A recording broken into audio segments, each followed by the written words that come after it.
Hermanos, en lo que terminan de recoger la ofrenda para no desesperarlos, ha sido una semana bastante agotadora físicamente, pero espiritualmente nos renueva las fuerzas porque hemos servido a Dios. Entonces, claro, hay cosas que usted no ve, por ejemplo, esa vuelta que hicimos con los servidores y algunos hermanos de iglesia, hasta alegría, eso, o sea, fue una gran vuelta, ¿verdad? Después venir aquí a la cena del Señor y ver que los que habían ido se quedaron, o sea, eso a mí me motiva, me da fuerza, porque yo veo que, que de verdad quieren las cosas de Dios, ¿verdad? Entonces, pero después de eso yo me fui a una vigilia, ¿verdad? Entonces, esta Semana Santa para nosotros es bien cargada porque trabajamos más, ¿verdad? Entonces, porque servimos y esa es nuestra naturaleza, servirle al pueblo de Dios. Entonces, el viernes lo mismo, fuimos a la central y nos desvelamos. Les pido disculpas a los hermanos que fueron con nosotros porque realmente yo oré por ellos aquí, los recibimos allá, pero ya al final no pude estar porque también fui a otra vigilia, o sea, los dejé en la vigilia de la central ya después de las 8:30 y después me fui a otra vigilia. Entonces, el sábado ayer a las 8 teníamos que estar en la central en una capacitación y no pude llegar a las 8, llegué como a las 9:30, porque ya estaba, o sea, nos dormimos con mi esposa y salimos de aquí ya tarde, ¿va? Pero llegamos y se inauguró el edificio Betel.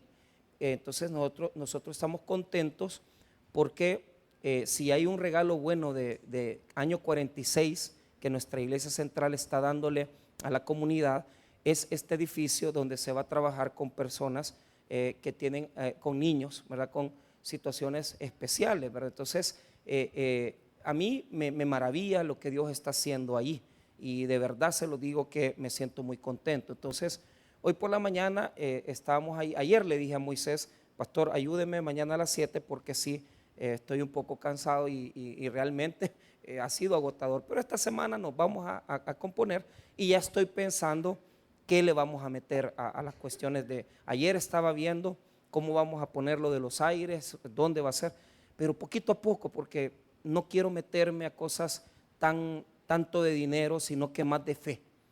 El trabajo de Dios es lo más importante. Entonces, ya hablamos qué es lo que queremos antes que finalice el año y eso es lo que nos vamos a poner a hacer. Así que, para no cansarles más, quiero que vaya conmigo al Evangelio de Mateo, capítulo 13, y vamos a hablar del poder de una semilla, el poder de una semilla. Mateo 13, verso 3. Cuando usted lo tenga, hágame el favor de ponerse de pie para tener reverencia en la lectura de la palabra del Señor. Mateo 13, verso 3. Muy bien.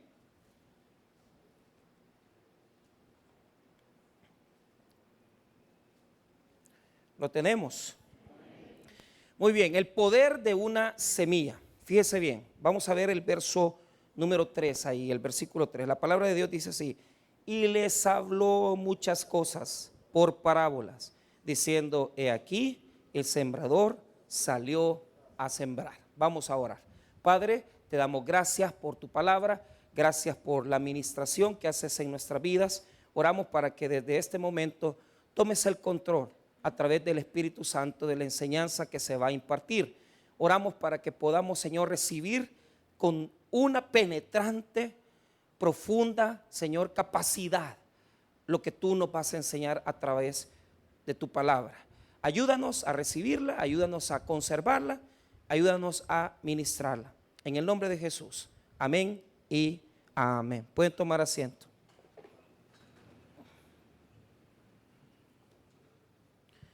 Muy bien. Ok, vamos a hablar del poder de una semilla. Vamos a hablar de esto. ¿Por qué lo hago? ¿Por qué lo hago?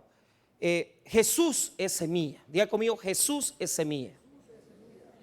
La Biblia dice que cuando Él estaba a punto de pasar, de morir para resucitar, Él dijo, si el grano del trigo no cae y muere, ¿verdad? No va a poder producir vida. ¿Por qué razón? Escuche bien. lo que Jesús estaba enseñando es que Él es como un grano de trigo. El grano de trigo tiene que caer en la tierra, tiene que descomponerse, ¿verdad?, su parte exterior, y eventualmente en la forma que se sepulta en la tierra va a producir mucho fruto. Entonces, mire qué interesante esto. Al morir Jesús y resucitar por nosotros, y resucitar al tercer día, diga conmigo, nos ha dado vida. Y esa vida se manifiesta a través de la enseñanza de la palabra. Es decir, si Cristo no resucita, nosotros tuviéramos una religión muerta, nosotros estuviéramos en religión, pero a través de su resurrección, Él puede darnos vida a todos nosotros. La pregunta que yo hago, con la cual enseño en esta mañana, es ¿cómo recibimos la vida de Dios? Y aquí, hermano, yo quiero que usted entienda la segunda etapa. Jesús es semilla, pero también Jesús es palabra. Diga conmigo, palabra. Es decir, cada vez que en la Biblia hay palabra de Dios, hay palabra y se pronuncia palabra, Jesús está ahí en la palabra. Entonces, por ejemplo, cuando yo les digo, ¿qué es lo primero que tienen que hacer en la mañana en lugar de ver el celular? Vayan a la Biblia, abran la Biblia y vean a Jesús, porque la palabra de Dios es Jesús. En el principio era el verbo, y el verbo era con Dios, y el verbo era Dios. O sea, es el logos, dice logos, diga conmigo logos. Logos es la palabra, palabra es Jesús. Jesús es la palabra, y la palabra es Jesús. Diga conmigo, Jesús es la palabra. Entonces, si Jesús es palabra, Jesús es poder. Amén, hermanos. Entonces, yo quiero que note esto. ¿Por qué voy a hablar del poder de una semilla? Mira, el poder de una semilla es tan grande porque contiene a Cristo, contiene a Jesús en sus verdades eternas. Cuando yo vengo a la iglesia, yo no vengo a buscar religión, yo no vengo a buscar al pastor, yo vengo a buscar palabra. Óigame bien, en la medida que todos los que están aquí, en lugar de andar siguiendo religión y en lugar de andar siguiendo cultos dominicales, se pusieran a seguir la palabra, sus vidas fueran diferentes. ¿Por qué? Porque yo no me canso de decirle lo mismo, pero lamento algo. Lamento que nuestra iglesia todavía busca la religión, no busca la palabra. Mire, no le importe a usted qué es lo que está pasando en la iglesia, eso no importa, lo importante es que se predique la palabra de Dios. Porque la palabra de Dios es la que transforma vidas. Entonces, las parábolas del capítulo 13 de Mateo nos explican el desarrollo del reino. Diga conmigo, el desarrollo del reino. Jesús comienza a enseñarle las parábolas a sus discípulos y nos anuncia que a través del proceso de los tiempos, hermanos míos, el reino va a crecer por la predicación de la palabra. Escuche bien, predicamos la palabra para que el reino de Dios pueda estar en la vida de los creyentes. Cuando predicamos la palabra de Dios, el reino está donde se predica la palabra. Entonces, las parábolas del capítulo 13 desarrollan la historia de cómo Jesús vino a predicar por primera vez y cómo va a terminar la historia de la humanidad. Fíjese que esto yo lo descubrí a través de un libro que se llama Eventos del Porvenir, del señor Dwight Pentecost. Dwight Pentecost es un escritor de los eventos del fin, pero escuche, la parábola número 1, que es la parábola del sembrador, nos enseña cómo inicia el reino, cómo inicia la predicación de la palabra. Y la parábola número 1, mira el final, la perla de gran precio y la red nos anuncia cómo va a ser el final de los tiempos.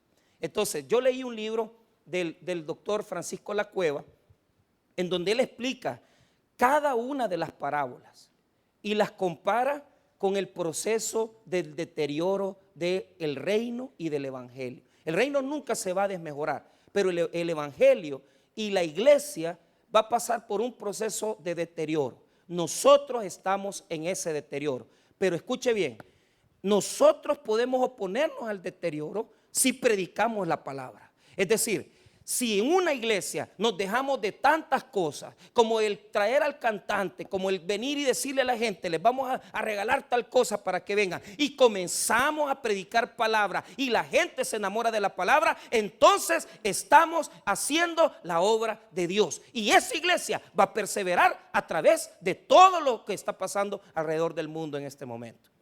Estamos en guerras, estamos en conflictos. Pero si predicamos el reino y predicamos la palabra de Dios, estamos haciendo las cosas bien. No importa nada de la iglesia. Lo único importante es el púlpito y la Biblia. Si yo tengo la Biblia y tengo un micrófono para predicar, estoy haciendo reino. Y estoy cumpliendo con el mandato de Dios. No le preocupe nada más.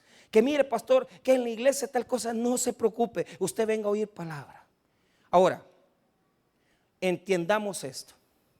Dios ha establecido un método. Le voy a hablar primero del método del poder de la palabra. Diga conmigo el método. El método que Dios escogió es usar gente como usted y como yo para llevar la palabra. Mire qué precioso esto. Que nosotros somos gente limitada, con pecados, con desobediencia. Pero la forma que Dios estableció para avanzar la obra es darle palabra a las personas pecadoras como nosotros, darnos el evangelio para que nosotros lo vayamos a expresar, a enseñar y a instruir a otros. Entonces, ponga atención, mire qué privilegio el que Dios nos ha dado, que nos ha hecho a nosotros sus hijos, para que nosotros llevemos el evangelio, que nosotros llevemos la semilla. Mire, hermano, óigame bien, en la mano ahorita usted no tiene la Biblia, usted tiene la salvación de mucha gente. O sea, escuche bien lo que le voy a decir. Usted ha sido salvado, ha sido redimido, ha sido, hermano, llamado por Dios para dar a conocer las virtudes de aquel que nos llamó de las tinieblas a la luz. Por eso tiene Biblia, mire. Usted no viene a la iglesia porque usted quiere venir y cumplir una religión. Eso es antes. Vamos a la iglesia porque el domingo hay que congregarse. Vamos a la iglesia porque hay que ir el viernes. Eso es religioso. Yo voy a la iglesia porque en la iglesia yo abro la escritura y la palabra me da vida y vida eterna. Yo vengo a la iglesia para aprender de Dios y para llevarle al mundo ese conocimiento de Dios. Hermanos, sáquense ya de su cabecita que usted tiene que venir a cumplir el domingo para que Dios lo bendiga. Sáquese ya de su cabecita que usted tiene que venir el domingo porque si no el pastor nos va a regañar. Quítese ya de la cabeza que si usted no viene el domingo Dios no lo va a prosperar. Hermano mío, óigame bien, la única y exclusiva razón por la cual usted viene a la iglesia es porque tiene que aprender palabra de Dios, porque la palabra de Dios es Jesús y Jesús nos da a nosotros vida eterna. No venga por nada más. Ahora, la semilla que usted recibe la tiene que compartir. Porque el método es que nosotros somos maestros. Les enseñamos la palabra y ustedes les enseñan a otros. Por eso tiene Biblia. Por eso usted lee la Biblia. Por eso usted tiene Biblia. Para enseñarle a la gente lo que Dios tiene para ellos. Ahora, veamos los obstáculos. El método es usar pecadores arrepentidos como usted y como yo para llevar la semilla del evangelio. Ese es el método. Por eso nos levantamos temprano los martes para ir a predicar a los penales. Por eso venimos al culto el miércoles, el viernes, porque hay que enseñar Biblia, porque hay que enseñar palabra, porque la palabra es Jesús. Ese es el motor, ese es el poder de nosotros. Esa es la fuerza redentora. Eso es lo que nos mueve como iglesia. ¿Qué nos mueve como iglesia? Enseñar a Cristo. ¿No te parece suficiente razón para tener una iglesia? Enseñar a Cristo. Si Cristo es la razón de todo, si Cristo es el origen de todo, si Cristo es el final de todo y lo más grande de todo. Esa es la única razón. No venimos aquí a recoger dinero, no venimos a hacer más templos, no venimos a poner aires acondicionados. Venimos a predicar el evangelio de Cristo. Y esa es la única razón. Ahora, dice Jesús que el principio de todo fue cuando el sembrador salió a sembrar. Jesús fue el primer sembrador. ¿Cómo se lo demuestro? Mire lo que dice, aunque no por exégesis, no se puede aplicar a esta misma parábola, pero tenemos una idea. Si a mí el versículo 3 me dice, y les habló muchas cosas por parábola, diciendo, he aquí el sembrador salió a sembrar. Está hablando de él mismo. Jesús fue el primero que enseñó el reino. Fue el primero que trajo la palabra verdaderamente interpretada al pueblo de Dios. ¿Cómo lo demuestro? En Mateo 13, verso 37, dice que Él es el sembrador. Mire lo que dice. Respondiendo, Él les dijo, el que siembra la buena semilla es el Hijo del Hombre. ¿Quién es el Hijo del Hombre? Es Jesús. Cuando Jesús hablaba de sí mismo, Él se decía a sí mismo el Hijo del Hombre. Porque el Hijo del Hombre es una categoría teológica, es una categoría espiritual que habla de divinidad. Entonces, Mateo 13, 37 dice que Él es el primer sembrador. Ahora, ponga atención. Nosotros también somos sembradores. Si repetimos la acción de Cristo, que es tomar la palabra y enseñarla a las multitudes, ahí nos estamos convirtiendo en sembradores. El primer sembrador fue Cristo. El segundo sembrador somos nosotros. Somos los que estamos aquí en la mañana. Yo les pregunto a ustedes, cristianos, ¿son sembradores del evangelio? ¿Son sembradores del reino? ¿O se han conformado a una religión hipócrita?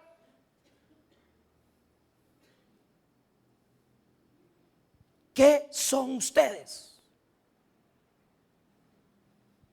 ¿Somos religiosos o sembradores de la semilla poderosa?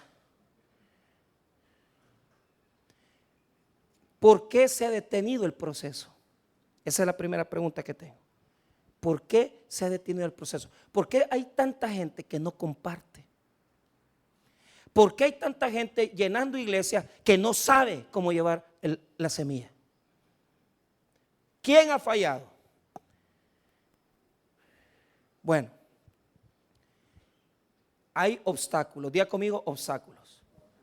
Primero, los primeros obstáculos están en esa siembra que se da en nosotros. Ahí están los primeros obstáculos que reconocemos. Porque dice Jesús que cuando se sembró la semilla había 4 tipos de terreno. Diga conmigo, 4 tipos de terreno. Pero díganlo bien, 4 tipos de terreno. Primer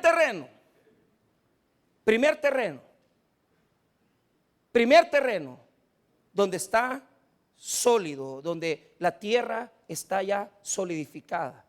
Diga conmigo, la semilla no penetra, la semilla no puede penetrar en lo duro. Ese corazón endurecido no permite que la semilla penetre. Amén. Ok, el primer terreno es la parte más dura, porque cuando usted camina en la tierra, usted se ha dado cuenta que cuando usted camina mucho en un solo lugar, la tierra se solidifica y no permite la penetración. Ahora, hay un segundo terreno. El segundo terreno es, la semilla dice, cayó en pedregales. Y los pedregales representan, diga conmigo, poca profundidad. El tercer tipo de terreno es donde hay espinas. Y la pregunta es, pastor, ¿puede ser que haya espinas? Sí, la semilla entra, produce raíz, crece, pero se ahoga. Diga conmigo, se ahoga por los espinos. ¿Ok? Y el cuarto tipo de terreno es el corazón que genera fruto. Diga conmigo, corazón que genera fruto. Ok, pregunto yo aquí, ¿Qué tipo de corazón tiene usted? ¿Tiene un corazón endurecido? ¿Tiene un corazón lleno de piedras? ¿Tiene un corazón lleno de espinas? ¿O tiene un corazón limpio, donde la palabra se recibe, se atesora?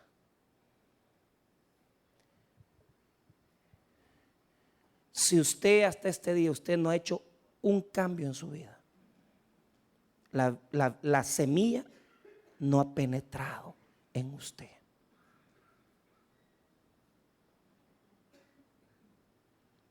Y deje de estarse engañando. Pastor, ¿y qué significa las piedras?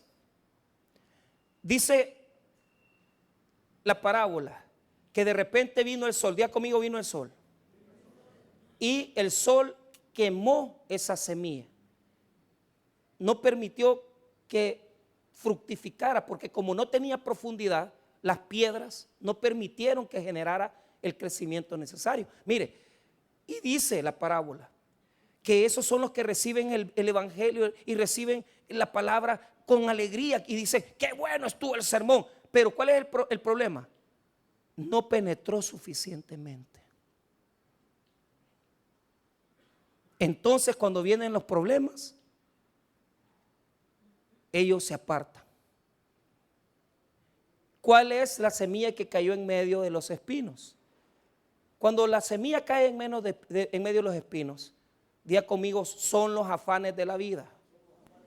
Mira, la semilla está llegando, pero estás, afán, merimao en griego, quiere decir dividido.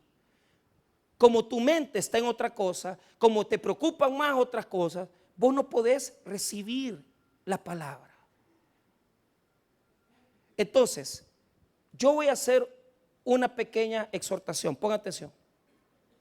Puede ser que usted no esté recibiendo la semilla porque alguien lo está evitando, porque hay una situación externa. A mí me ha pasado y se los he contado. Hemos ido a predicar a penales y de repente hay una persona gritando que no deje que yo predique. Esa es una alteración externa que no permite que la gente ponga atención. Amén. Pero ¿cuál es el problema? Las cosas más difíciles por las cuales la semilla no puede entrar a un corazón es, número uno, cuando hay resentimientos, cuando hay traumas y cuando dentro del corazón no hay corazón preparado para recibir la palabra. Yo le hago una pregunta. ¿Será que le hemos estado predicando a usted, pero la semilla no ha causado la transformación pertinente? ¿Por qué? Mire, a mí me ha pasado que he estado con personas que han sido abusadas sexualmente, personas que no tuvieron padres, personas que fueron abandonadas. Entonces, esas situaciones internas del corazón no permiten que la palabra penetre. Entonces, uno les habla la palabra y ellos mismos rechazan la palabra. Y por eso no hay crecimiento. Diga conmigo, no hay crecimiento. Yo creo que usted tiene que poner atención en lo que le voy a leer. Los versículos 18 y 19, Mateo 13, versículos 18 y 19, nos explican por qué y qué significa cada una de las cosas. Entonces, vea lo que dice el versículo 18 y 19. Oíd pues vosotros la parábola del sembrador. Cuando alguno oye la palabra del reino y no la entiende, viene el malo y arrebata lo que fue sembrado en su corazón. Esto es el que fue sembrado junto el corazón endurecido. Lea por qué es que no penetra. Esa es la pregunta que yo hago. ¿Por qué no penetra el reino? ¿Por qué no penetra la palabra? ¿Por qué no penetra? Léalo ahí, léalo. 18 y 19, léalo. Mire lo que dice 19. No tenemos aquí la pantalla para enseñarlo. No lo tenemos. Cuando alguno oye la palabra del reino y no la entiende, viene él. Ahí hay dos palabras. Oye y no la. Ahí está el problema. ¿Qué quiere decir eso? Que si yo no vengo con la pasión, que si yo no vengo con el deseo de oír, y entender lo que el predicador me está enseñando, yo nunca voy a crecer y no voy a pasar de estos 4 muros que están aquí. ¿De qué me sirve a mí tener un templo para 1000 personas si ustedes van a ser personas que solamente van a estar encerradas en las 4 paredes? Mire, yo he ido a conciertos donde yo sentado aquí, ¿verdad? Pero la gente no pone atención a la predicación. Y cuando ya viene el que predica, nadie le pone atención, porque todo el mundo anda dando vueltas. Eso pasa en las vigilias, eso pasa en los conciertos. No es cierto que aquí en la iglesia hay un montón de gente allá abajo caminando sin hacer nada. Y no lo digo el domingo, porque el domingo vendemos, tenemos cafetería y ni modo. Y yo me preocupo porque les pregunto a mi gente, ¿qué culto escuchaste? ¿Qué culto oíste? Pero ¿cuál es el problema? Por ejemplo, el viernes, ahí andan el montón como que son zombies, que andan ahí y meten a esta escuela bíblica. Si yo me llego a dar cuenta que cualquiera de estos servidores baja para ir a perder el tiempo a tomar café o a ver cualquier cosa escuela bíblica, yo mismo los voy a sacar de aquí. Porque usted ha venido aquí a oír palabra de Dios. Por eso es que su vida no cambia. Por eso es que su vida no es transformada. Porque usted no tiene expectativa de recibir la palabra preciosa de Jesucristo. Si usted se interesara más por aprender Biblia, usted no tuviera problema. Y no necesitaría que alguien lo aconsejara. Porque a través de la predicación usted resuelve sus problemas. Pero ¿sabe cuál es el problema? No oímos palabra. No oímos Biblia. Y por eso andamos dando vía. Porque oímos, pero no la entendemos.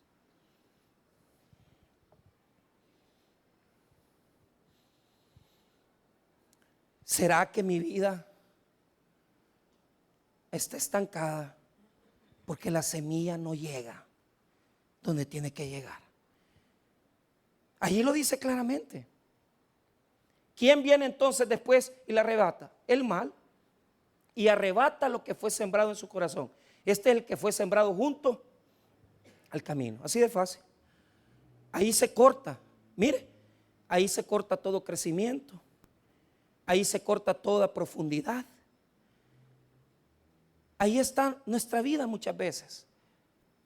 Porque no le estamos poniendo atención a la Biblia. No le estamos poniendo atención a la palabra. No le estamos poniendo atención a la escritura. Por eso mi vida no cambia. Por eso es que no tengo prosperidad. Por eso es que yo estoy divorciándome. ¿Por qué? Porque te has hecho religioso.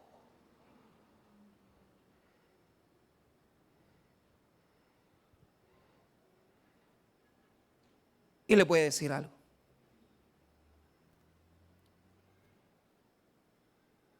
Esta gente, yo no las puedo catalogar. No puedo decirles, hay gente que quiere tomar la parábola y decir, es que son salvos, no son salvos. Mire, a mí no me interesa. A mí lo que me interesa es que usted crezca.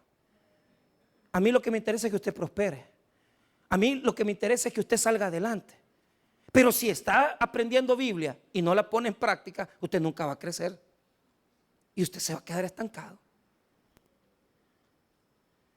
¿Por qué no nos ponemos un poquito más de atención?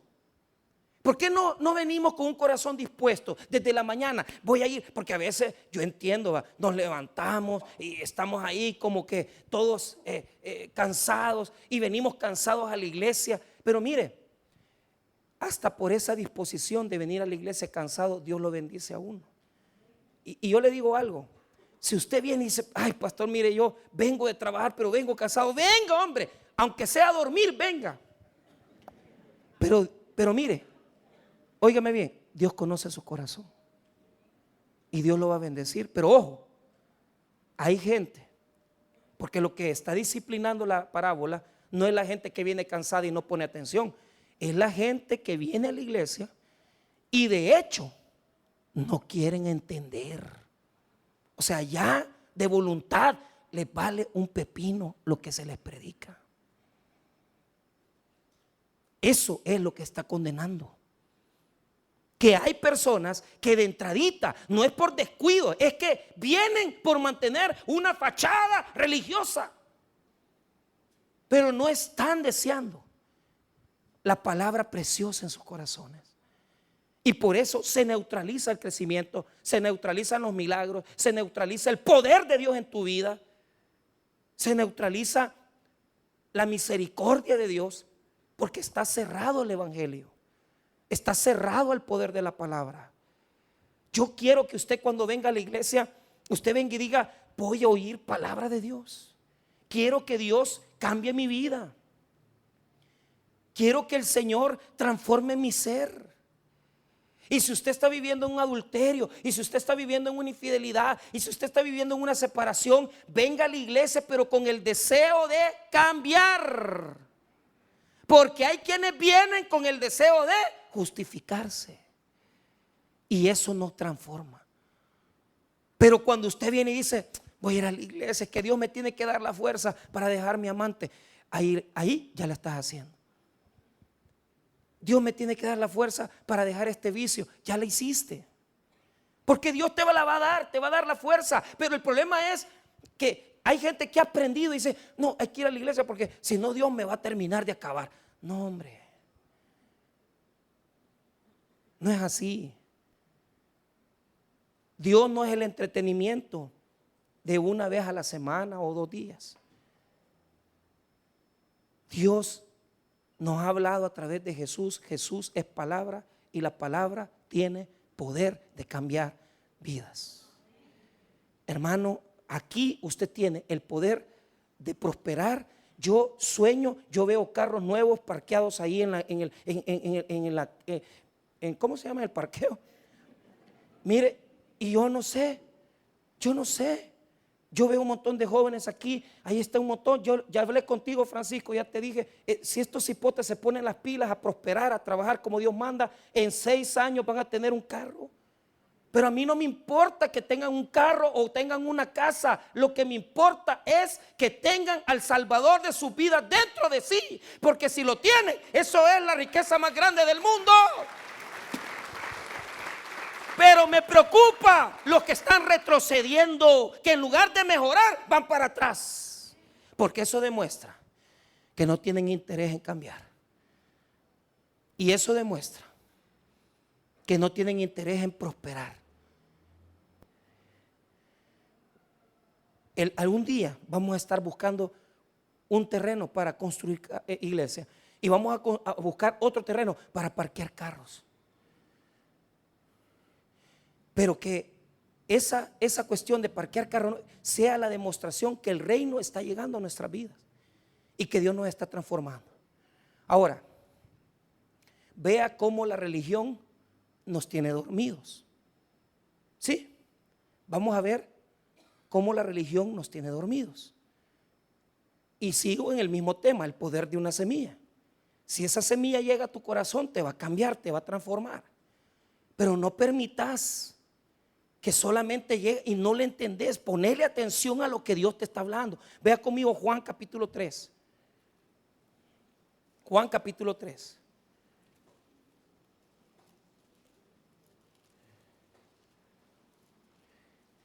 La semilla provoca cambios. La semilla provoca cambios. Juan 3, verso número 1. ¿Lo tenemos? Vamos despacito. Aquí tenemos el poder de la religión y el poder del reino. Vuelvo a repetir: el poder de la religión y el poder del reino. Muy bien. Nicodemo quería que Jesús lo discipulara, porque él quiere saber cómo Jesús sana a los enfermos, cómo Jesús sana a los paralíticos, cómo Jesús restaura a los muertos. Nicodemo quiere saber. Nicodemo quiere saber cómo Jesús hace esas cosas. Y ahora lo va a saber. Pero ¿cuál es el problema? Nicodemo quiere que Jesús primero le dé un discipulado. O sea, hay iglesias que le decimos a la gente: mire, venga, haga el discipulado y eso le va a cambiar su vida. Un discipulado no cambia la vida.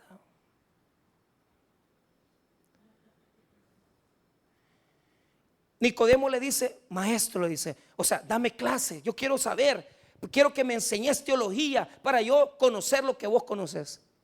Y Jesús le dice, no, Nicodemo, el reino no viene así. El reino viene de otra manera. ¿Y cómo viene? Miren lo que dice el verso 1. Había un hombre de los fariseos que se llamaba Nicodemo, un principal de entre los judíos. Este vino a Jesús de noche y le dijo, Rabí, sabemos que has venido de Dios como maestro, porque nadie puede hacer estas señales que tú haces si no está Dios en él.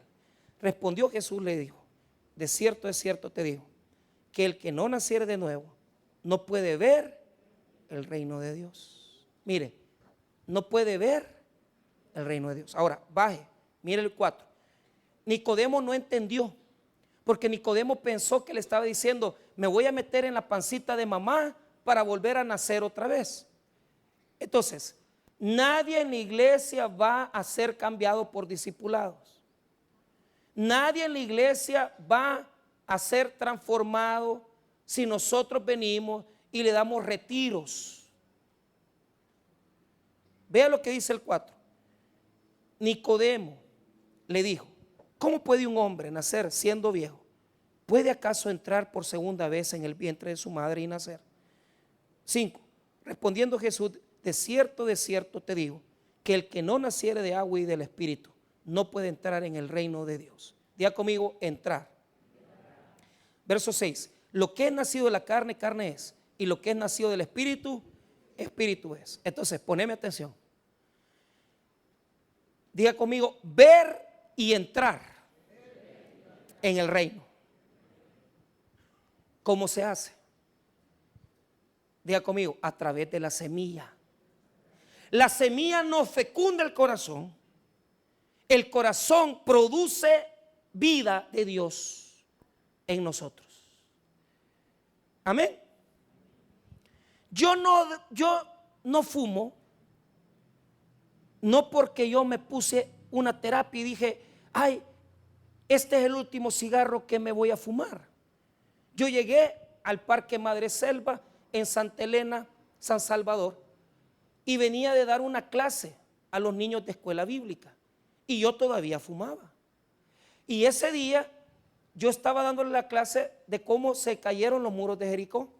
Y cuando yo hice el dibujo de los muros de Jericó y le dije a los niños, niños, Dios puede botar muros. Amén, dijeron los niños. Y el Espíritu Santo, oiga, el Espíritu Santo me dijo, son un hipócrita. Porque le enseñaba a los niños que Dios tiene el poder de botar los muros de Jericó, pero vos ni tan siquiera has botado tu muro, que es dejar de fumar. Porque yo en el mismo bolsón donde andaba las clases de bíblica, andaba los cigarros que me iba a fumar después. Y aquí también hay hermanos que en la misma refrigeradora donde guardan el jamón y el queso, ahí guardan las cervezas.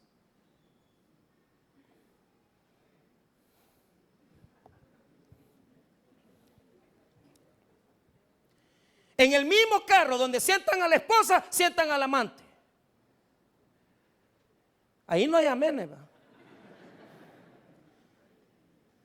Y ese día que yo dije, este es el último cigarro que me voy a fumar, me lo metí en la boca y le hago 2 jalones, pero ya no pude seguir fumando. Casi me pongo a chillar y yo no sabía por qué. Es que, hermano, mire, usted tiene que considerar si usted solo se está dando terapia, hombre. Porque aquí hay muchos que terapias se están dando. Ay, voy a ir a la iglesia, voy a cambiar un poquito porque el pastor habló de eso y ya más o menos entiendo. No, papito. Usted no ha venido a recibir terapia. Usted ha recibido la semilla del evangelio que ha transformado su corazón y que le ha hecho nacer de nuevo. Y usted tiene un cambio interior, no exterior, porque usted no está en una religión, sino que los cambios no los hace usted, sino que los hace el Espíritu Santo en usted. Él es el que nos transforma. Si la palabra llega, Si la palabra llega, ella te va a cambiar. Yo no necesito decirte que tengas una sola mujer. Yo no necesito decirte que seas ordenado. Porque si tenés el Espíritu Santo te va a cambiar de adentro hacia afuera. Pero si usted no tiene eso en su vida, no tiene el Espíritu. Y por lo tanto, no ha nacido de nuevo. Usted es religioso, hipócrita, igual que Nicodemo, que se está dando terapia, pero está de noche. Porque el Evangelio no lo ha iluminado.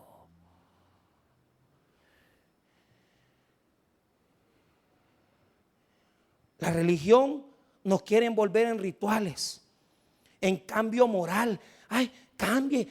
¿Por qué? Mire, ¿por qué no viene a la iglesia? Escucha palabra y la palabra lo va a transformar. La palabra lo va a cambiar de adentro hacia afuera. En ese día yo dije, ya no puedo más. Boté el cigarro porque el Espíritu Santo me estaba dando fruto. Y el fruto era un cambio en mi vida. Pero el fruto no puede venir de afuera hacia adentro. Tiene que venir dentro de tu corazón. Nacer de nuevo significa lo que le quería explicar Jesús a Nicodemo. Diga conmigo, te es necesario nacer de nuevo. Si la palabra viene a mí, la palabra engendra vida. Y yo desde mi interior produzco cambios. Y entro y veo, diga conmigo, ver y entrar en el reino. La pregunta que yo le hago es, ¿usted ve y está en el reino? ¿O solamente se está dando carreta cristiana?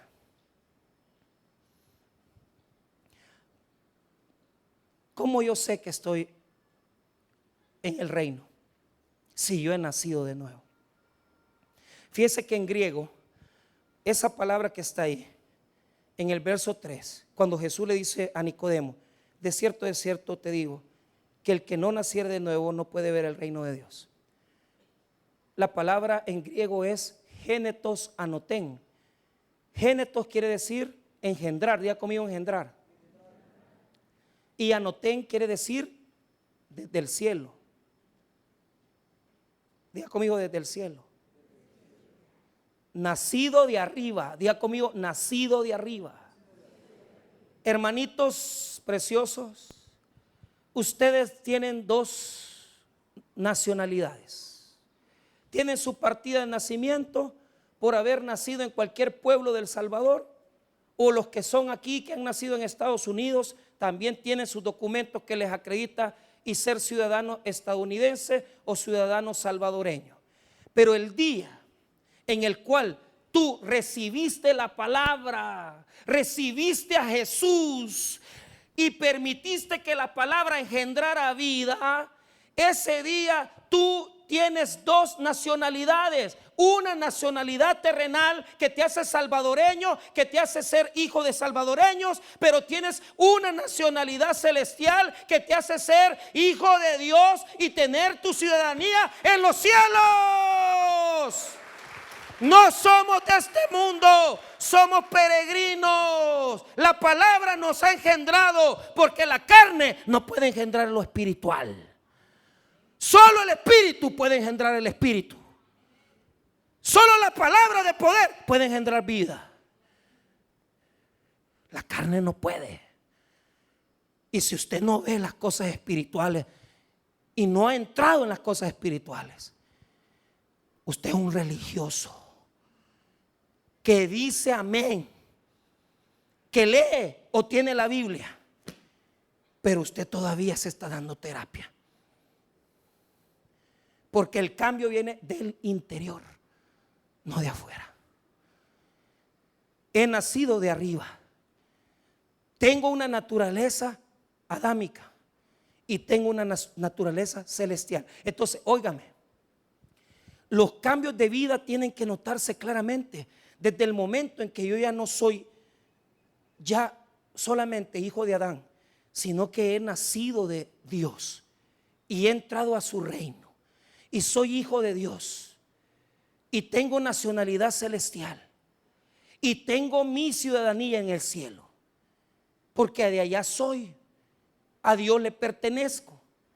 entonces yo puedo ver las maravillas del reino de Dios. Por eso es que usted no puede ver, porque usted todavía está en Adán. Si usted es una persona que dice: pastor, yo en mi vida yo no veo cambios, yo en mi vida no veo milagros, es que no has nacido de nuevo, porque no has dejado que la palabra penetre tu corazón. Hermanos, les digo una cosa de todo corazón: usted no puede llamarse un hijo de Dios si usted no tiene el Espíritu Santo. Y la característica de los que tienen al Espíritu es que no tienen miedo. No tienen miedo. Hemos perdido el temor de hablar de las maravillas de Dios. A mí no me ha cambiado la religión. A mí no me ha transformado 26 años de estar en el tabernáculo. A mí no me ha cambiado haber sido discípulo del doctor Edgar López Beltrán Padre. A mí no me ha cambiado haber trabajado con los mejores pastores del Salvador. A mí lo que me ha cambiado es el poder del Espíritu Santo. Que alguien me habló del Evangelio y esa vida vino a mí a través de la palabra, de la semilla. Y entonces, ustedes han visto algún palo que no da fruto. Sí, ¿verdad?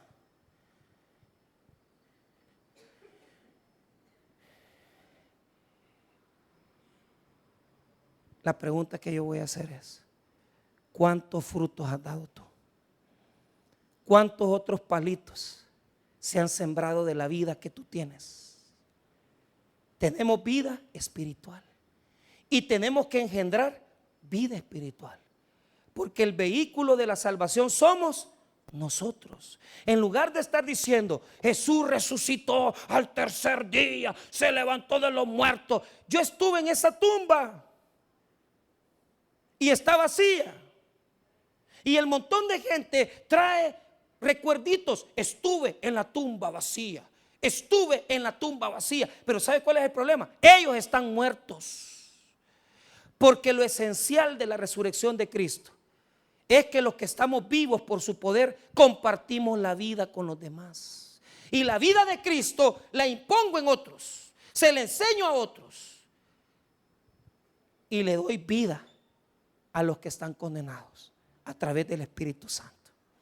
Hermanos, si usted está en esta mañana y Dios ha venido a su vida ya desde hace años, pero usted tiene miedo de hablar, comience a decirle al Espíritu Santo: Espíritu Santo, ya es tiempo que yo genere fruto.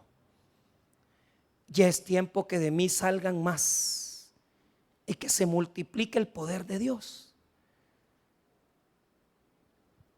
Porque si no, estamos ahorita en tiempo de misericordia.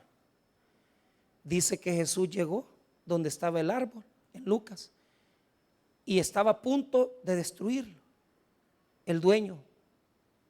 Pero Jesús dice: démosle tiempo, abonémosle y cuidémoslo, tal vez da fruto. Y yo digo algo: ¿cree usted, hermano, que Dios no está esperando ya que muchos de nosotros demos frutos por el Espíritu? Y que no pasó ya mucho tiempo de vivir en religión para que comencemos a sacar ese fruto que admira Dios y que es para Dios y que Él quiere ver en nuestras vidas. Entonces hagamos algo.